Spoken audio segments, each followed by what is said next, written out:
Buteojamacensis, the red-tailed hawk. Lumbricus terrestris, the earthworm. Helianthus annuus, the common sunflower. Their habitat is Philadelphia, Pennsylvania. There's plenty of nature in cities. You just have to look around you. In Philly, Julie Ulrich and the Nature Conservancy help people to think about nature in a new way and to bring it into their lives. We're so used to thinking about nature having to be grand mountains that it skewed our perception and made us think that nature doesn't exist in cities, but there's actually a lot of really amazing nature in cities. It may just look different, feel different, the scale may be different. The city has many different types of ecosystems. An ecosystem is a network of living organisms that interact with the non-living parts of their environment. From a tiny pond in a forest to a median strip on a city street, ecosystems exist at every level and size on our planet, including a city garden.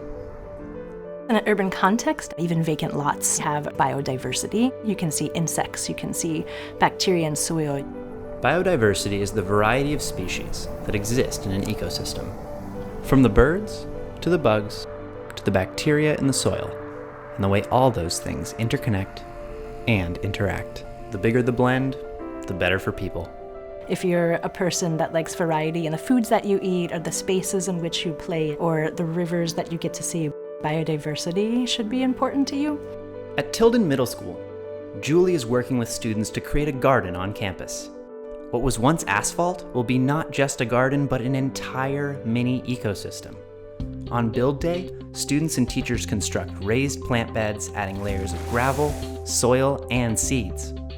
With time, this city garden will grow fresh, delicious produce and provide a home for all kinds of wildlife. Gardens are a microcosm of larger ecosystems, and they're a very important piece to the larger puzzle of natural spaces across an urban landscape. The more variety of spaces we have, the more biodiversity we will have. And the more biodiversity we have, the stronger and healthier our cities will be. Halim, a Tilden graduate, was inspired to create his own garden outside of school. I met Julie and I asked her if she could help me with a new garden. Julie taught me how to tell the difference between plants, between how they feel, how they smell, and how they look. If the only thing I could do was garden, that's what I'll be doing 24/7. Gardens improve the world for people in so many ways. From filtering water and reducing our carbon footprint, to creating a better environment for countless creatures, including us. We walk by trees, and those trees are helping to contribute to cleaner air. That canopy is helping to cool temperatures in cities. They provide protection when we have rainstorms. Those marshes and wetlands and rain gardens all help to naturally prevent flooding. If you're somebody who likes berries and cantaloupe and squash and watermelons, all of those things are pollinated by native bees. And the more bees you have and the more native pollinators, the more exciting types of food you end up having in your diet. Small steps, like growing native plant species in your own community, help your city and nature thrive. So what can you do to help nature grow and flourish in your city? People can help nature in cities by championing the spaces that they love and spend time in. Maybe that's a community garden, maybe it's gardens and school properties like the one here in Tilden.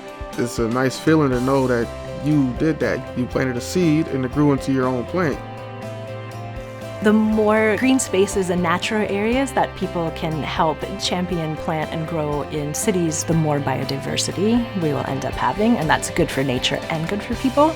So the next time you want to go check out nature, just open your front door and look around.